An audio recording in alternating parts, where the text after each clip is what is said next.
My name is Ellen Stack. I'm sharing a reflection on preparing our hearts for the presentation of our name and our mission. I would like to read from the book of Mark, chapter 12, verses 41 to 44.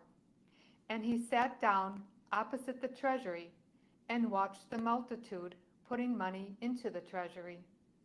Many rich people put in large sums, and a poor widow came and put in 2 copper coins, which made a penny. And he called his disciples to him and said to them, Truly, I say to you, this poor widow has put in more than all those who are contributing to the treasury, for they all contributed out of their abundance, but out of her poverty has put in everything she had, her whole living. The widow showed her generosity of heart. With her humble sacrificial offering, she trusted in divine providence without expecting anything in return. Her purity of intention was especially important to Jesus. She wanted to please God. She showed detachment from her material possessions. Her hope was in the perfect love and care of God. She was courageously magnanimous. As Father Kentenich states in Schoenstadt's Instrument Spirituality, page 145, purity, humility, magnanimity, and ardent love are the 4 qualities proper to a genuine Marian heart.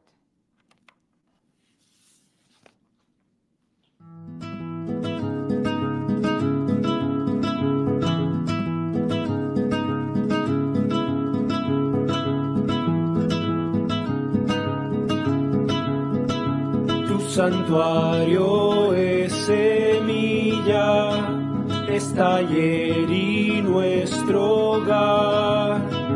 Nos esperas, Madre nuestra, para enseñarnos a amar. Somos hijos y hermanos de un mismo corazón.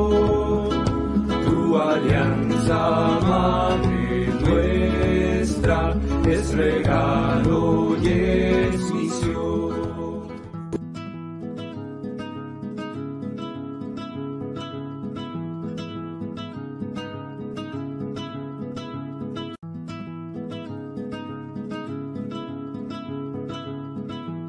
So, sister, this mission is turning 75 years old. Is it still actual today? Do we still need it today? And how do you see it?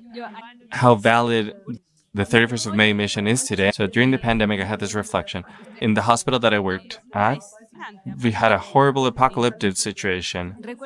And I remember very well this patient that had maybe around 74 years old, had leukemia with COVID, and he had said, I don't want intensive care. I don't want to be connected to a respirator. I want to live this out as the end of my life, and I'm very at peace with this. But when the moment happened, he grabbed my hand and said, if you're going to treat me this way, you better kill me because I can't live this way. The hospital hadn't done a lot of things to help him. That made me reflect a lot because we had implemented so many things about care. And even after his death, his family brought us cake to give thanks because of the care that we gave him in the very last days of his life. We have a big problem of care. Care isn't just material care. And of course, inequality is a big thing, but also having a respectful treatment of others is care. We also know about the crisis of trust, but when we ask people on the street, whenever you meet someone new, do you have to be careful with others? 90% people say yes. You need to be careful with every new people that you meet. It is a crisis of trust. But of course, we would need to go by rebuilding trust. We cannot reach out to others if we don't have trust. This is not something that you can do in bulk. You can only do it person by person. We have big dreams. We want to go out and ignite this world everywhere, but you don't do this by bulk. You don't do this without self-education. not only with what we've lived in Shensa with new informations that have come out in the last few years, but also the guilt that we personally carry with the need for forgiveness that each of us have. So if personally we look into ourselves and we see maybe we hold a grudge or someone that we've abandoned in our lives, we need to reconcile ourselves with all of those things. We maybe need to center a bit within our own micro universe in the topic of care. Shensat's mission is a mission of ands because it is joining one and another idea. There was that question for the future. How do we move forward? What happens in the next 10 years? And when we asked artificial intelligence, honestly, it gave nonsensical answers, but we have the possibility to shape the future with our own decision and in the way that we choose to do it.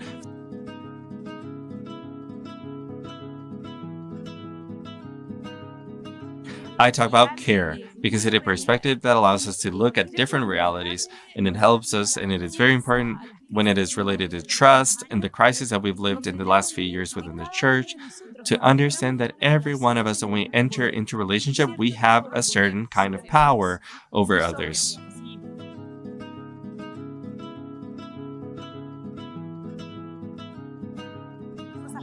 Here I wanted to look at the minute details. Just think about who holds the keys to the shrine. Who has the key has the power.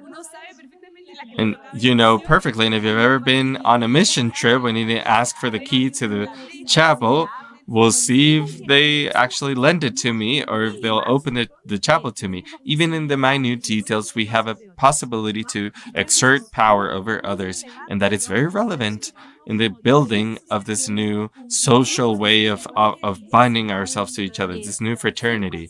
We need to be aware of our own power.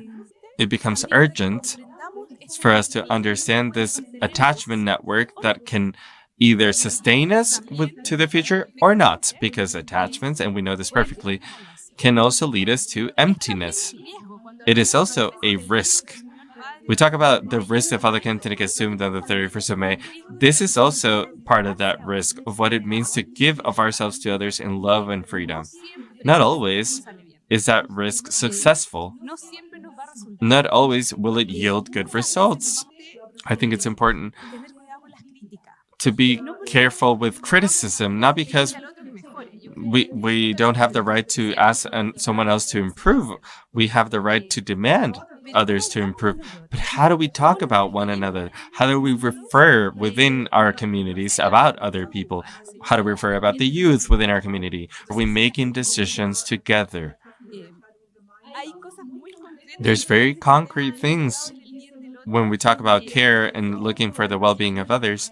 How do we support each other? How do we help each other grow? Do we allow everyone to have a space for growth and work as a team? But I think we need to focus on the little things that end up determining the atmosphere and everything that we are. Thank you, sister.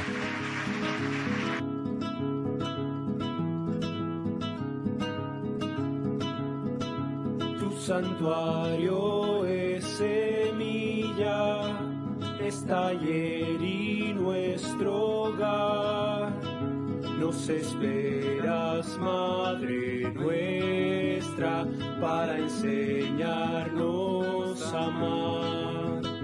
Somos hijos y hermanos de un mismo corazón. Hi. Hi, my name is Joanne Gonzalez from the Brownsville Diocese, and I want to share with you an example of how women can bring Schoenstatt to mothers and others in their homes. Speaking with one of our mothers, Anita Mitchell, from the Fort Worth Diocese, she has worked with the Pilgrim MTA, and this has been a great tool for her to plant the seed for women to know Schoenstatt. This gave me an inspiration to do the same in our area, to reach out to younger mothers who are busy in their lives with their families and who may not have time to meet for regular meetings. We want to capture mothers who are not familiar with the Pilgrim Mother, movement. And as mothers, we want to introduce this apostolate in a motherly perspective to bring Blessed Mother into their lives, to help them with their families and to connect being a mom with our Blessed Mother as the heart of their home. This brings to mind one of a little story that I have, and that recently happened to me in our recent May pilgrimage at our Confidencia Shrine in Lamar, Texas. There were many pilgrims who had been involved with the Pilgrim MTA in the Mother Movement, and one of the leaders of the Pilgrim Mother Movement came up to me, and he was very excited and he was very concerned in a way that he just didn't know what to do. So he came to me and he said, Sue-Ann, he goes, there is so many mothers here today. Did you know that there were mothers here that were new that we'd never seen before? And he asked, he says, why are they here? And I responded, well, I do know that they're new and they're here, and I do see that there's a lot of mothers, but why wouldn't they be here? This is a pilgrimage, and it's for everyone. And so he then replied to me, he's like, oh, I guess it's okay. You're right. So this experience kind of gave me it kind of dawned on me that we really need help to bring, unity to